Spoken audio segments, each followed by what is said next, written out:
So thanks for tuning in. This is the Property Vault with Ashley Wold, and I'm joined today with Adam Mackay. Thanks for joining me, Ad. Thank you. Just to give everybody a bit of background, so I've known Adam now for just over a year. We are part of the same self-employed model, which is EXP. However, you've been in business a lot longer than that, haven't you, Ad? Can you just tell everybody a bit more about yourself? Yeah, so I started my own business in 2010 in the middle of the credit crunch, which was a bit of a challenge, but traditional office type of business. Yeah. And when you hear like the self-employed term mentioned, you think like, well, a lot of high street offices, they were self-employed agents, weren't they? Just with a secretary or an admin or a neg, and that's exactly what I was. So yeah, and I've been an agent. Started in 1993 as a Saturday boy. Went full time in '99. It's crazy you say 1993 because you genuinely don't even look your age, do you? To be fair. That's very kind. No, but genuinely, the fact that I was born in '94 and you started in '93. I was 13 in 1993. So okay. Went full time in 1999. Had a bit of a sabbatical in my mid-20s, but went back to it. I think I was lucky enough that at a young age I was involved in opening up a new office in a new town. It was my first real proper job. Was that here? No, not in this town, but in a town nearby to here, in Essex. So I've been involved in that early stage. Didn't just get a job in an agency which was thriving. It was a brand new agency in a town. So I think that did give me a lot more confidence when I went out on my own because I'd done it before with someone else. Using someone else's money. Yeah, absolutely. So it was exciting doing it. That first time, and it was just exciting when I did it myself. And so you've been in a estate agency for how long in total now then? 26 years.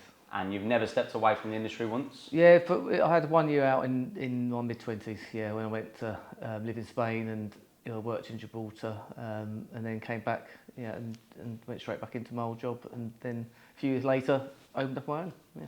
Brilliant. So when you took that year away, was that literally just for travel, being young, having fun? Yeah, a little bit of that. I learned a different industry, and just felt like I hadn't done any of that travelling, and stepped away. So I just did.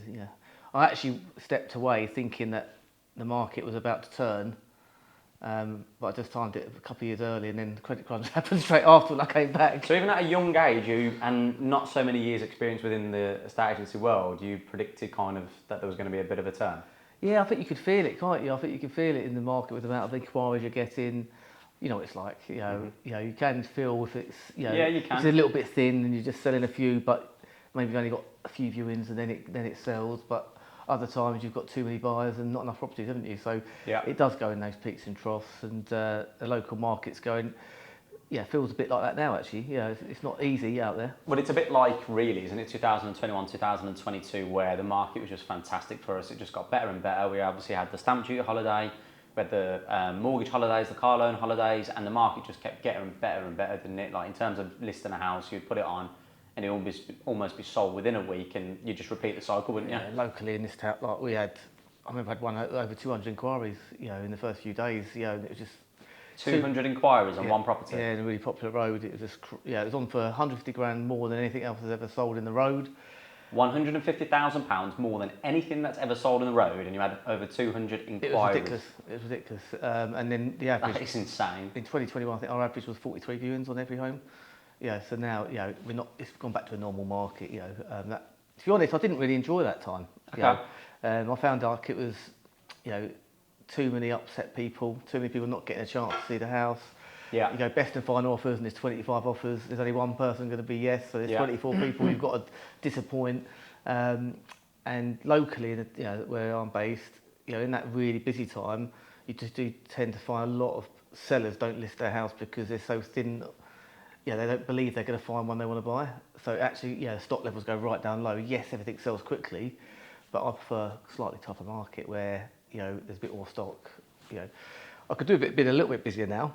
Yeah. I'm totally honest with you, but I do prefer. I've always liked a tougher market. When I launched in 2010, I remember 2011, 2012 wasn't that easy locally, but because it was tougher, you could charge slightly higher fees. You could show your worth, and so yeah. And when you launched, was it completely just you, or did you have staff when you came into it? No, I just my dad had an office around the corner. He's in financial services. I've never deliberately worked in this town for someone else because I didn't want to be that agent who moved from an agency and then became competition to their old employer. So I did that on purpose, knowing that my dad had an office here.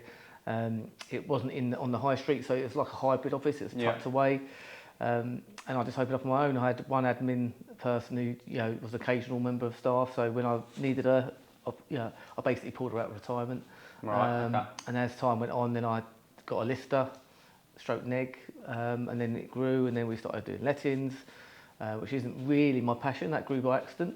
But naturally, as in customers just approaching you saying, "Do you do rentals?" So I was speaking to some agents recently, and I think, one of our friends, Alex, we spoke about it the other day quite heavily when we were talking to a couple of agents. I think when you launch any type of agency, I think as agents we focus on getting sellers. But I think if you look after buyers, they become sellers. 100%. And if you look after buyer, that's what I did. I just was like, if I've got a buyer, I'll try to help them find something. Please, help. And then 3 years later, all of a sudden they were becoming clients, or they were referring me, or they'd buy a rental property through someone else. Yeah. But because I dealt with them better, they'd say, "Oh, would you manage it for me?" And I'm like, "Okay." But it's interesting you say that because actually yesterday I went to a property that clients bought off me 3 years ago. I saw the names in the diary. My colleague had booked it. And I was like, "Oh, no way! They've called us back up, going back out." And I remembered these guys vividly. And as I was like ringing the doorbell, waiting for them to come to the front door, I noticed actually they had like a little play den in the front room now. So they clearly got married and had a child. So kind of already, because I actually didn't have time to read the notes before I went to the appraisal, which normally I do. But anyway, I saw that and I thought, right, okay, I know why they're moving now. Because sadly, sometimes clients obviously sell because they separate. But this was a happy scenario. They just got married and obviously had a baby and they wanted more space and changed the location. But even though they bought off us and I gave them that 5-star level of service and they left us a 5-star Google review, you would hope that they'd come back to you, and it doesn't always happen. Like I've had customers who have left me a 5-star Google review and actually listed a second property with the next estate agent who was a friend of mine, so it wasn't a bittersweet moment, to be fair, because at least he was getting some business opposed to like a corporate, for example.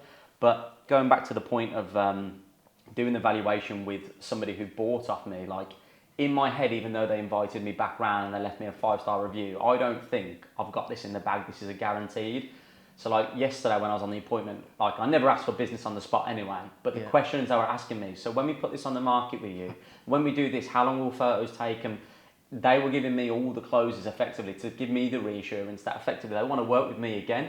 And it's like you say, if you can look after those buyers, which I think there's a lot of estate agents that out there work for big corporate names or big independent names, and there's even agents out there independently within probably self-employed models that don't truly concentrate on focusing on the buyers. They're probably just focusing on the customer that's paying the fee. And I think, obviously we're part of a company which, was formed in America. Yeah. I was on an American podcast the other day, and she was saying to me, she said, "Do you think estate agents, obviously they're not called that in America, are having a bad name because the buyers, aren't treated well? Because you're only looking after seller, and if you've got like 20 buying inquiries, they don't feel like they've been helped out by anyone. Yeah. No agents are really helping them. Yeah. Maybe they're not getting contacted enough by all the people they've registered with. That might give the bad feeling. So actually, isn't that an opportunity for agents who start looking after buyers in the 100%. UK? Because they can become your raving fans. They're the ones who might start recommending you on social media, Facebook groups, all those sort of things. So for sure. In America, they're focusing on buyers because they can get paid by a buyer. Yeah.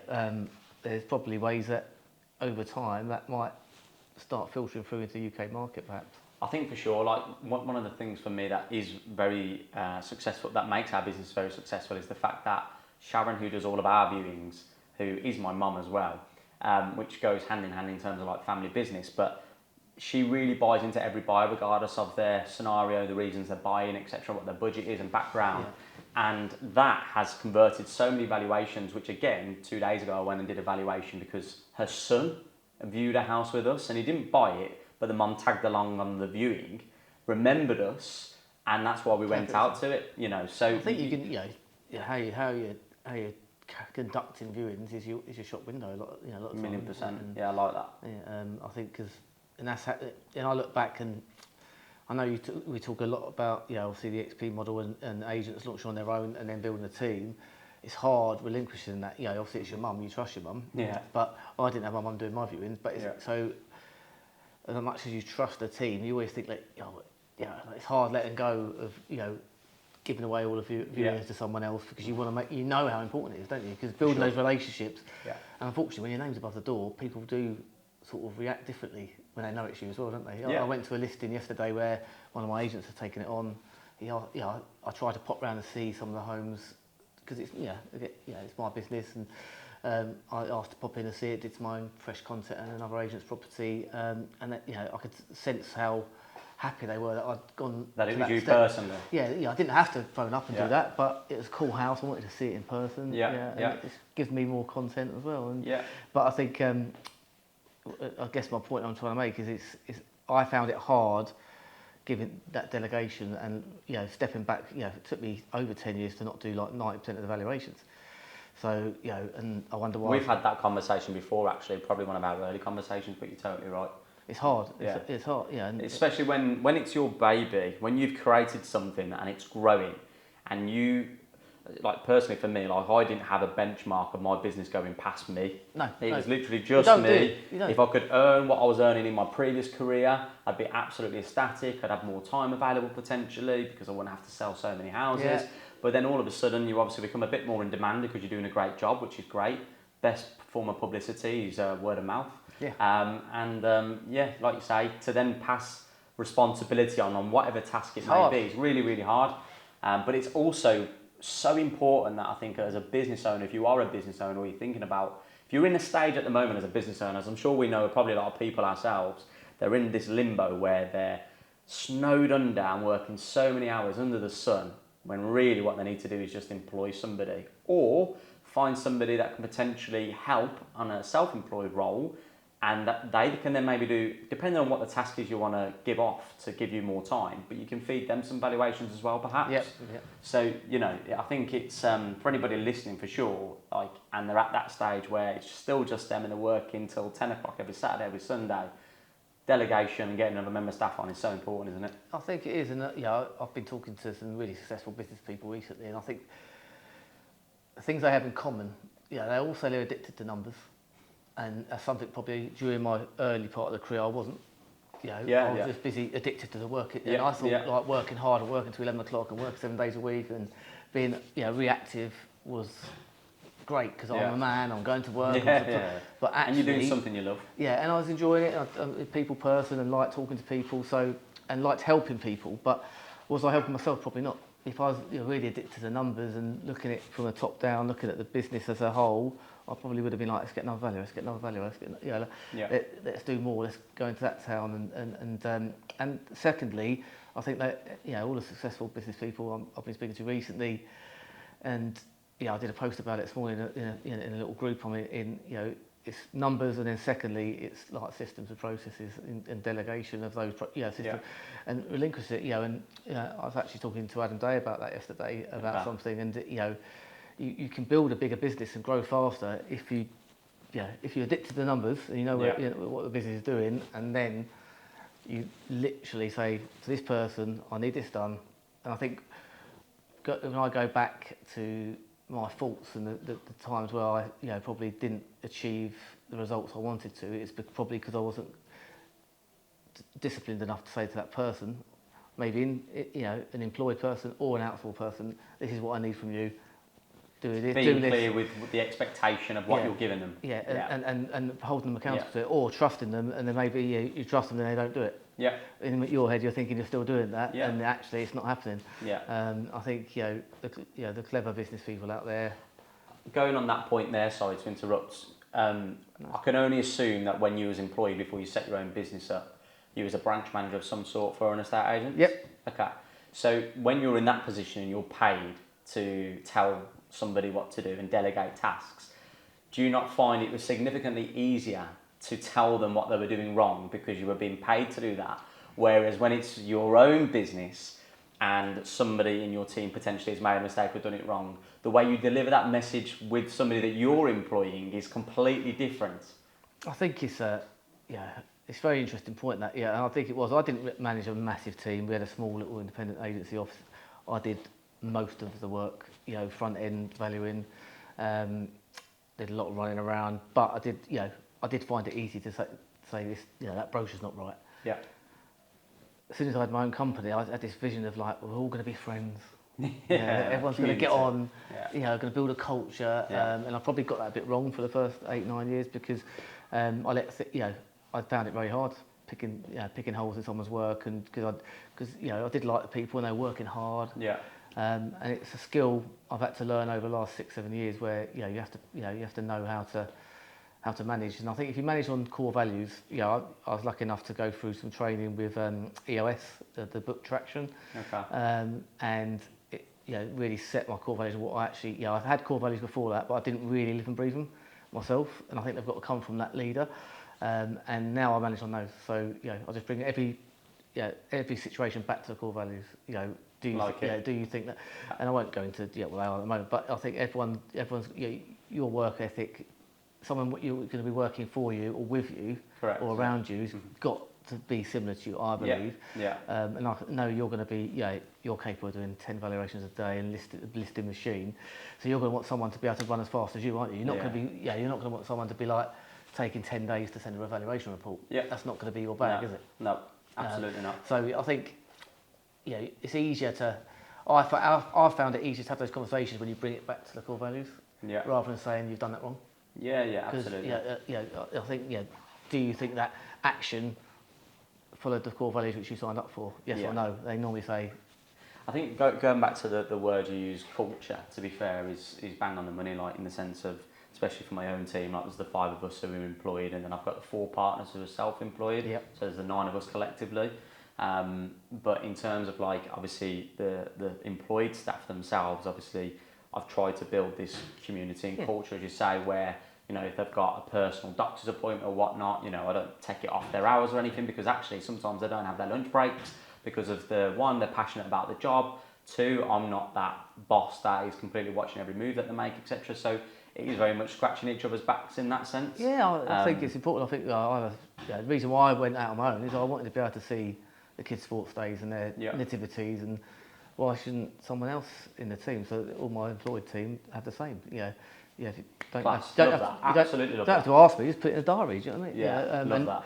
And I don't really want to be involved in like days off and stuff. They do it between themselves. Like, I've got Chloe who's the office manager, but I don't really get involved in that day-to-day stuff. And but if someone needs some time off to have a doctor's appointment.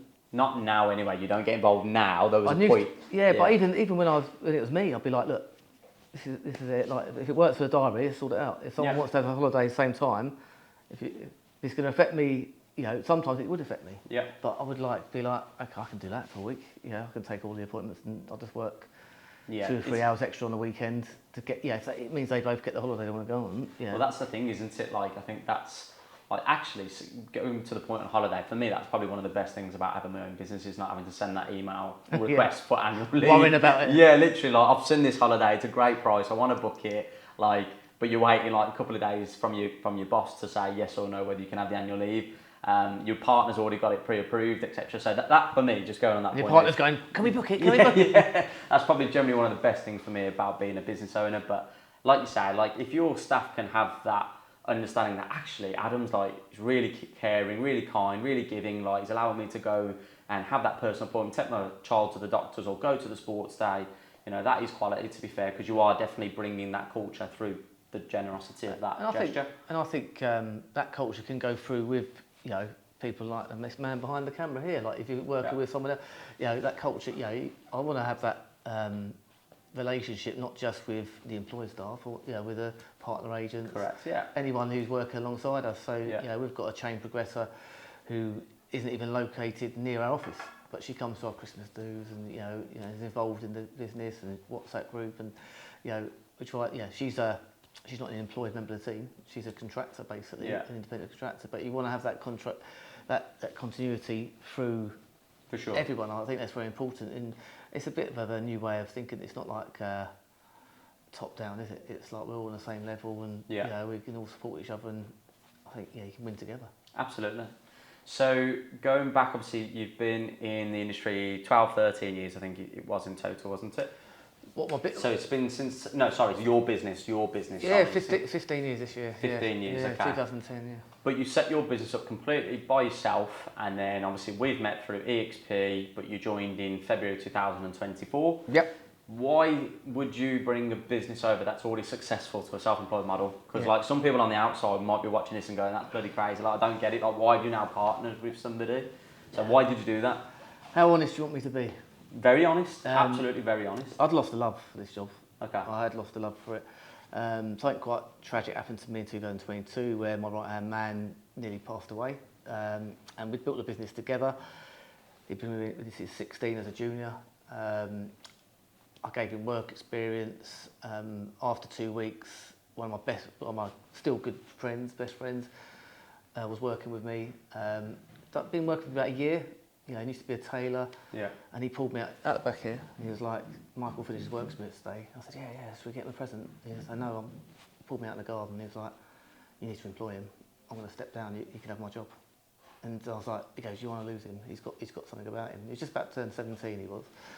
And I said, you think? He goes, yeah, you can't afford him and me, so I'll step away. He's one of my friends. He said, anyway, so yeah, and he was a superstar. And I'd started to try to get myself out of business, and he started doing, after lockdown, he was doing like most evaluations. We were doing the big stuff together. We launched a little YouTube channel and stuff like that. It was going really well. Unfortunately, he had a really tragic accident, near fatal, and he was, got a brain injury. Texted me this morning actually, and he's lucky to be alive. But it shocked me and made me realise I can't build a business around myself, because that could have been me if I had an accident. Yeah. I built a business around him, and I was a bit lost, and I didn't know where to turn, because when something tragic like that happens, firstly he was like leading my business, and I felt like coming in this office, I thought about him non-stop. It was hard walking through the threshold. Yeah. It's hard going on. He was running the show virtually at the time. And for 3 years, every valuation I'd done, he'd been with me. So I'd got used, going to a valuation on my own without him was like quite shock. I don't talk about it very often, so we've spoke about it very briefly, but after a few drinks. So I remember parts of this, but it is a bit of an emotional story. To be honest. And his brother started working with us a month before his accident. So, and he stepped up, and it's given Daniel an opportunity, and Daniel's great in his own. They're very different, but they're both great, and I'm very lucky to have them both in my lives. And I guess I wasn't, I'd dabbled with partner agents, and I'd gone on a lot of courses, and I'd been studying the American and Australian and New Zealand models and stuff like that. And I listened to a lot of podcasts about how they do things. Yeah. But I didn't feel like I was and I was part of a big network, and I thought I was supported. And I suppose having What was that network, can you say? The Guild of Property Professionals, and I learned a lot from that, and it helped me increase my average fee. And Ian, is the leader of that. Is fantastic, and I love the golf days and the conferences. It's great, and so I'd always wanted to be part of something bigger. Yeah. Foreign the country license wasn't available locally to me because it's the original office down the road, so I didn't have that opportunity to step into that. So I guess business is quite a lonely place. I didn't have a business partner. I've always been on my own. I had a silent partner when I first launched, so. I felt I like being around people, so I guess I've always been looking for something, and I've spent 10 years going to like events, training events, learned video. I didn't really know what I was looking for until this opportunity was in front of me, and suddenly I guess why I mentioned Michael's accident was because I think Michael's accident meant me like I had an open mind. I was like, I'm not really happy doing this. My lettings business was a certain size, but I didn't really. That's not my passion, do you know what I mean? So I think my head's telling me I'm going on business courses, buy another letting business, grow your let portfolio. That wasn't really me. Yeah. I like helping people, and I think when EXP, the platform was shown to me, I was like, that's going to take away a lot of the stuff I don't like the compliance and I like training and developing. Like Michael come through and bought his own house and had a baby, and Chloe out there, and I've got Amelia at the moment, Todd. Seeing their career, helping them along their career, and the partner agents. Yeah. So I had an open mind. I went into a free lunch, thinking I'll just listen to it. But then when I saw it, and another agent who's bringing their business to EXP said to me a couple of weeks ago, when you see it, you can't unsee it. Yeah, it's a saying, isn't it? That goes around in it. And I literally thought, this is what I've been waiting for. And it just was like, I'm going to go all in on this. And so I said to Adam, I want to be the first business if you're, and he sort of said, there's another business not far from you. So Yeah. he said, you can be the joint first. And I was like, okay, cool, let's do it. And I haven't looked back really. I love it. I've got a clear vision now where I want to go with the brokerage. I've just done a partnership with another chap, Jamie. We're launching, we'll have 16 partner agents at the end of August. And we don't feel like we really got going yet. I've only went live about a year ago, so I've gone from only having one valuer alongside me, so it's a lot of pressure on your shoulders, to in a year's time, hopefully we'll have 25, 30 agents, and that's going to make things a lot easier. So, I mean, to be fair, I know you as an individual anyway about helping and supporting others. Even if you don't get any financial benefit, you just love doing it anywho. Obviously, your team, you do see the financial benefit, but meant to. Don't feel like it at the moment. Yeah, it will do one day. That's the long-term goal. But in terms of, there's a couple of things that you mentioned there. So, like, firstly, I do want to touch on, you said that you had a silent partner when you launched the business. Yes. So, they're no longer in the picture? No, so... I play golf. I'm going to play golf today actually. Yeah. With some agents, and I was going to the bank after playing golf one day, and the guy I used to play some money games with, a lot older, just retired. I was like, where are you going? I said, I've got to go to the bank. I'm getting a bank loan because I've got some money. I'm going to invest, and they're going to, I'm going to go out on my own. And he's like, don't do that. I'll give you the money, and that's what happened. Literally just like that? He said, cancel the meetings. I phoned the bank, they said, I'll cancel. We sat down on the paper, he just bought equity in a company. I hadn't even launched yet. And he said, no, if you borrow money straight away, you're going to have to pay that back straight away. So I'm really keen, if you can share this detail, how much did he put in? 65,000. Yeah. Okay, so not a lot. not a lot to get going, really. Yeah, think about well, I don't think you can do it now. £65,000 is a lot of money. Oh, it is, yeah. £65,000 is a lot of money in general. But like, I hear what you're saying. So if we... But that was in 2010, so I not only had the portal costs, I still had to go in the paper. Yeah. I was one of the first agents to put out the paper. Okay. So it didn't last very long. Yeah, I'm sure. But yeah. So just to clarify to some people that don't know how it works with EXP, which this podcast isn't always going to be completely about, but just whilst on this topic, you pay £150 a month to EXP, you get obviously access to Rightmove, Zoopla on the market, software system, you get the support on the back end in terms of accounts and as well as compliance. So if EXP had been around back in 2010... Oh, all day long, yeah. Why wouldn't you? I look at it as a pay-as-you-go sort of business model. We just had a coffee next door. If you was launching a coffee shop and you said the people, those coffee machines aren't cheap, are they? No. And you've got to lease them. But if they said... You didn't tell me that one before I paid for the bill, though, did you? You were happy with it as well. The old tuna toasty as well. But if you could have any sort of business, like say, you haven't got to pay for the rent, you haven't got to pay for... Yeah. You just got to pay $125 a month, but as the money comes in, we'll take a percentage of that. Yeah. Well, why wouldn't you set that business up? Yeah, absolutely. If I look back, that 65 grand would have lasted. I could have done a lot more marketing. I think a lot of partner agents, self-employed agents. I struggle with the self-employed agent terminology when you're talking about teams. Yeah. I know we've both got a team, and I think they're not self-employed. They are self-employed. They're self-employed, but they're part. Yeah, they're an extension of us. They're business partners, aren't they? That's what they are for sure. So I like the word partner agents, but I think it gets confusing when because they are part of the team. Yeah. Okay. So we've established that obviously if you could have done an EXP model back then, if it existed, you certainly would have done, which is ironic because in the States and many other countries across the globe, they've been working on that for God knows donkey's years. Yeah. And obviously now in the UK, it's really taken a hit over the last kind of 6 years. It's become massive. I think it would have accelerated my growth back then. I think I'd have had more marketing money to spend. Yeah. I don't think so. Well, it's not mentioned quite a lot. To grow a business, if you've got a target. I went on a course recently with Simon Ledbetter. Is it Simon Ledbetter? Name rings a bell. Yeah, I'm sure it is. And 30 years of marketing. Might be wrong. Apologise if I've got his surname wrong. But he said to grow, if a business to be growing, they've got to spend 30% of their target annual turnover on marketing costs.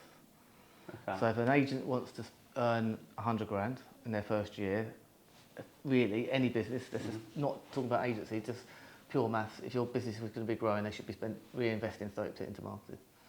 And there's a bit of an argument you could class the portal cost being marketing or not. I was going to all say that this sort is of the stuff. thing. Like there's I don't really class that as marketing. I class marketing as in proper, boards, boards, direct mail, yeah. digital marketing, Correct. email marketing. I think that's the biggest one though, isn't it now? Like digital marketing, for example, like we're sitting here right now. We've got a cameraman. We're paying for him for the day. Or I'm paying for him for the day, etc. Right, definitely. Yeah.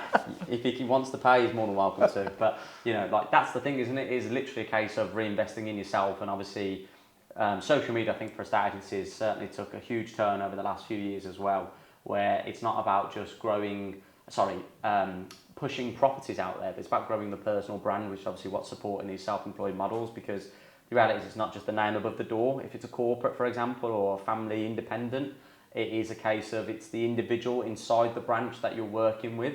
I think like Facebook, Google ads, all that sort of stuff. We go back to when we were talking about the busy time in 2021. Yeah. I didn't need the portals then.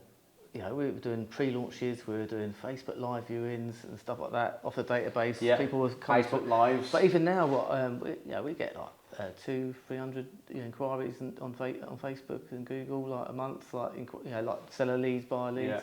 Yeah. It's a constant part of the business now. What I do know about you is you're quite open. When somebody approaches you with a new idea to try something in terms of getting new leads or more leads, you're open to it, aren't you? Because I know you've recently signed up to something as well called Lead Rocket. Yes. Which is something I want to look more into. That's fantastic. I know you showed me briefly. But like you say, going back to that Simon saying 30% back into marketing, it's not just a case of brochures anymore like it used to be back in the old days. I think there's lots of different window cards and stuff and newspaper adverts. So I think there's a blended approach. I think an agency and me being open-minded, look at new things has been a bit of a problem over the years as well. Because sometimes you end up with loads of stuff you're not using very well, whereas other times I think that you can focus on some agents that get success with just having one thing. It might just be social media, it might be their tennis club or golf club or rugby club or they're going to a networking group. I think you need to have a look at a sort of blended approach, but have one real focus thing. So we look at across the board marketing, but then we've got a couple of things which we really don't try to double down on. And I think a strategy for any agent launching, whether they're part of a team or not, you can quite easily go and spend a lot of money if you start doing loads and loads of things, but are you better off starting on one? So when I launched, I just doubled down on the golf club. My silent partner was at a golf club, I was at a golf club. I didn't play a lot of golf, but we just sponsored a few things at a golf club and utilised the people we knew, because you've got that know, like and trust. You've just given me a really good excuse to give to my wife, to be honest, about me signing up and joining golf, to be fair. So it's one of the things I wanted to do for a while, but now I can actually share the evidence that going into something like golf can produce a business. It launched my career. Exactly that. Had you not been years in later, that moment, I got busy and I left the golf club, right? Yeah. And in 2014, I qualified for the government were doing some funding for small businesses to get some coaching, and I'd never a business coach, so I filled this form in online. Guy comes to the office, I qualified, and I got like £12,000 worth of coaching for 500 quid. It was a government-backed thing. And I met this business coach. He was great, and I saw him once a month. Pretty good deal, that is. Yeah, it was really, so it was government funded, and it was fantastic. It gave me an overview, and it doubled my size of business. Working with him for 18 months, I doubled my size of my business. Wow. And I had no business training before that, so I started getting the idea of a bit more business strategy. So one day he asked me to come to his house in Welling Garden City, and he said, "Bring all your invoices." And my business was 4 years old at the time.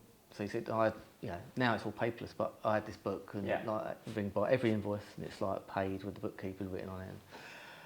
So he goes through, gives me some other tasks to do in his study, and he's in his kitchen just going through my invoices. After 2 hours, he says to me, "Come through here." It's like 92% of all your businesses come from people you know at the golf club.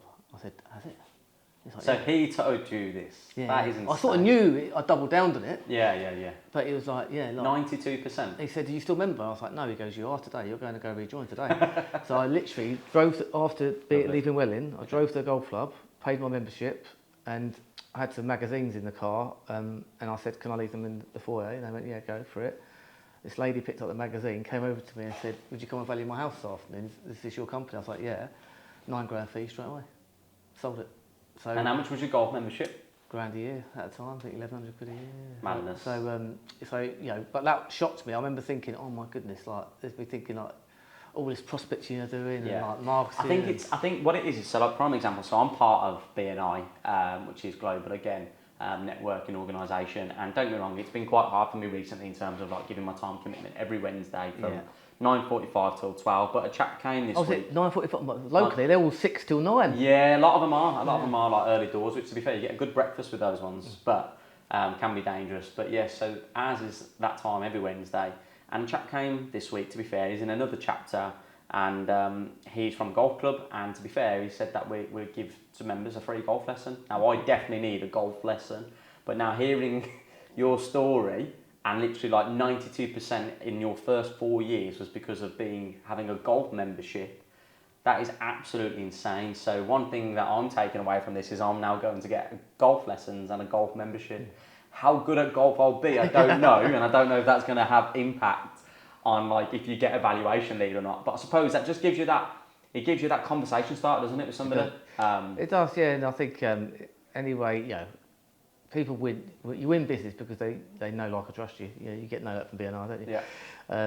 So I think if you're invested into a club, you know, and I've got friends who there's an agent in Colchester, he's a tennis club, and you know, no one's going to sell their house for anyone else than him at a tennis club. So I think if you're part of a community, whether it be sport or any other community, I think it's going to help, isn't it? For sure. To be fair, you are right, and that's why I've been approached, literally no lie, recently to sponsor basically the same football club but the different age brackets, which I didn't realise that's how it works in our local town, to be fair. So I was like, look, I've been approached by 4 of you, I can only sponsor one, really sorry, maybe next season, blah, blah. But yeah, so just also going back, you spoke about, like, sadly you fall in love with industry, but actually realising that your true passion now is helping people grow, watching them go and have a family or buy a house and develop in personal career. So that is part of the reason, I assume, then why you took the leap to EXP, not just because of the background stuff, because you want to grow.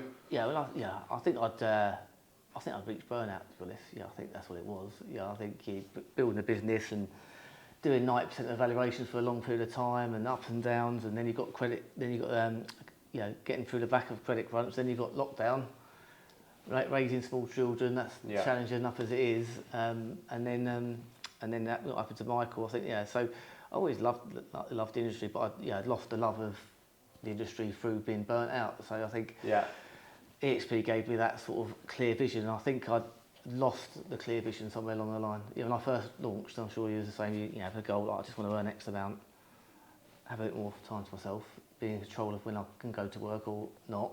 You end up working more. Yeah, you do. you end up working. Simply, you do, and it's because it's your baby, you love it.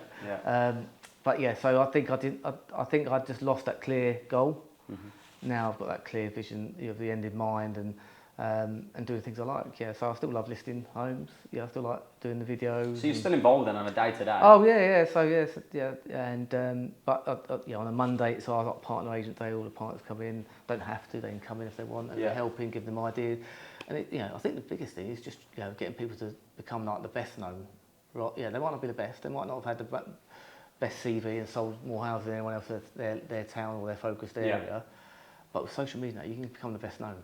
You can if you're great at social media. Obviously we both know Sam.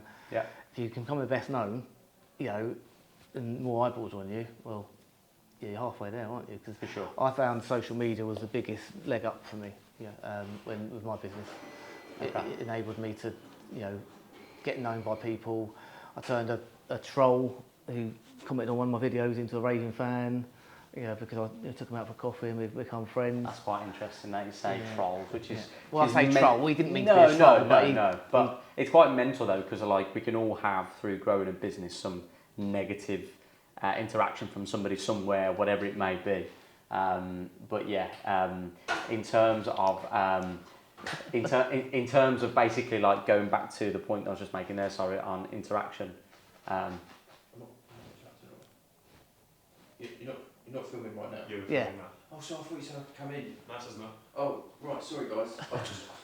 I've interrupted. I've just got to quickly grab the keys for Market House. Oh, right, okay. Sorry guys. That's all right. Will you be able to... Software now. Ah, you're not going to be able to send it me straight over. It's all right, you carry on. Carry on. Yeah, right. We should have got the keys out earlier.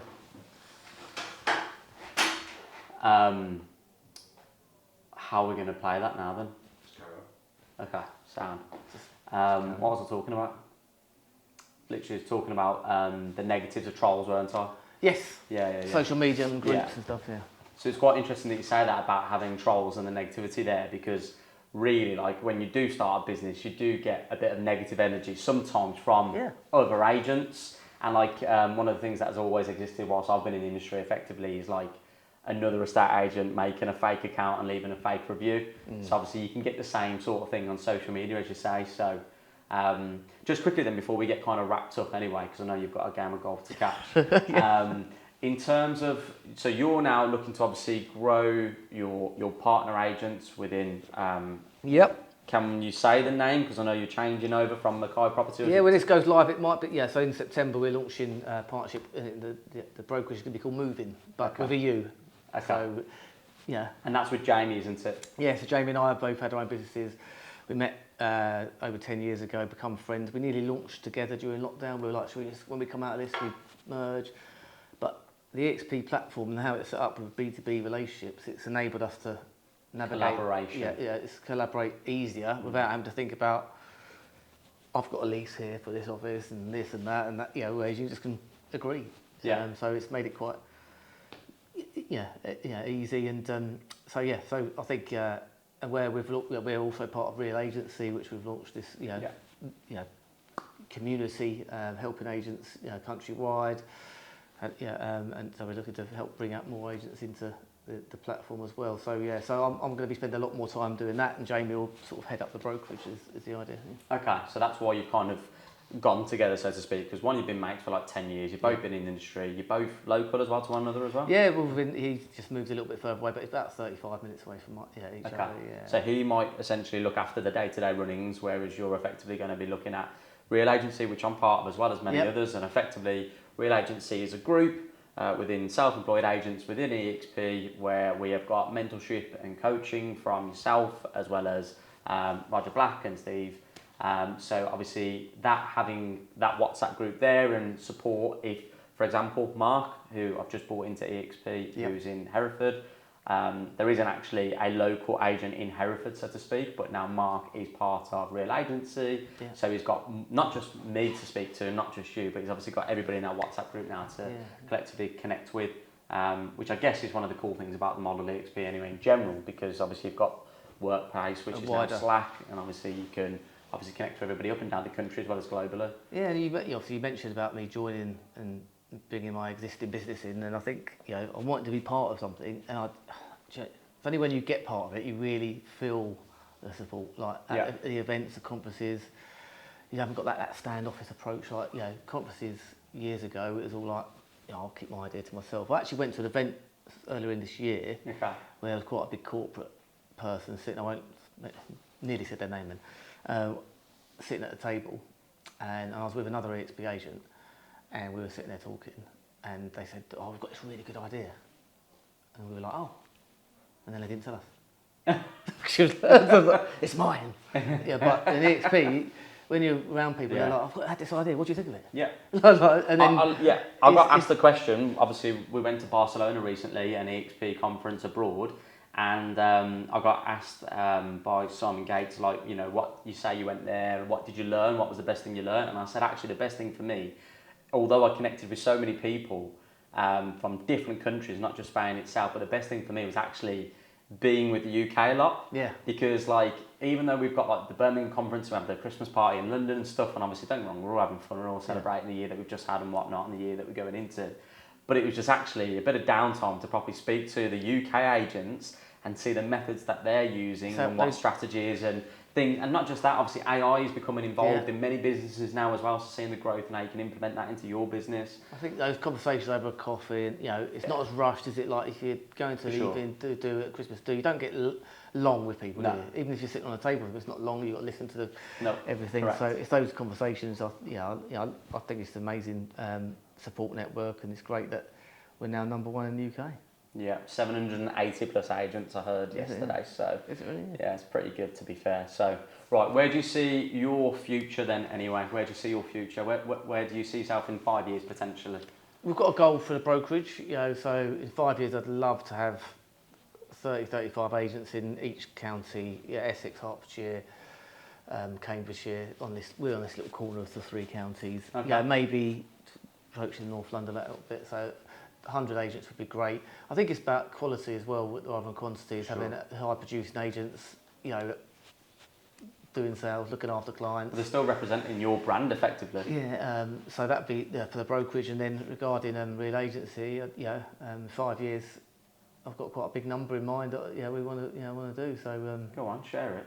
1,000 agents, would be the in 5 years. Yeah. So how many are we up to at the moment? 42. But how long has real agency been set up though? Only 7 months. Yeah. Okay. 7 months, Okay. So, so it's an ambitious goal, but the thing is it's just like the EXP though, isn't it? Like you said to me earlier, like you looked at your downline and there's somebody in your downline that has just recruited another 3 agents or so. Yeah. So now all of a sudden you've gone from like 25 to 30 and you've not had any interaction or involvement. And the thing that we've not really discussed on there is obviously you will collect some money for that person recruiting somebody else effectively to the self-employed model, EXP. And it's EXP are paying out the agents, aren't they? So I think it's a great, if you can help people along the way. And so the real agency online community will be fully launched this year. We've got some filming next week actually, whereas, yes, we're doing online events, in-person events, but it's going to be just basically a full training platform for agents, whether you're an individual agent, an agent working for a team. There's going to be monthly events on there and everything like that. So it's like a library of content. So someone needs to dive in and learn something. That's going to be the place, because I think some agents are great at marketing, some agents are great at prospecting, some agents just love learning. So we're just trying to support them as much as we can. Awesome, mate. Honestly, it's good to see firstly to actually be friends with you, because ultimately, you know what I mean? But because obviously you've had your own business for so many years, you've joined EXP, you've come in and you've opened up to absolutely the self-employed world, you've connected with all of us, and don't get me wrong, obviously you was part of Guild, like you said, and you knew a lot of people through there. You're one of the good guys, mate. As soon as we met each other, I could tell you're my sort of... Flirting with me on camera. No, but it's nice, isn't it? Not everyone is open and sharing, and you've got that. I think we can, we can go a lot further by supporting each other rather than just trying to do our own thing in our own little lane. For sure. I think that's the good thing again about the model, but without banging on about it. So, mate, really appreciate you coming on today, sharing some golden nuggets and kind of how it started for you, and the fact that you've moved your own business, who once you had a silent partner, paid them off effectively, then brought your business over to EXP. It just goes to show that obviously you can do that, and I think one of the things that stops a lot of people sometimes is the word ego. Yep. If I'm brutally honest, there's a lot of people that don't want to. I think you've got to have an open mind. You've got an open mind. I think the business world is changing. Life's changing. It's expensive, isn't it? There's summer holidays, and every time you walk out the door, you spend 150 quid, don't you? So I think if you've got an open mind, look at things. It won't be for everyone, but I know this is not the purpose of your podcast, but I wish you all the best for your podcast. I'm very proud to be the first guest. So, thank you very much. Well, thank you for listening in today. It's been a great chat with Adam Mackay. Stay tuned and you'll hear more from us. Cheers, Ad. Cheers, mate.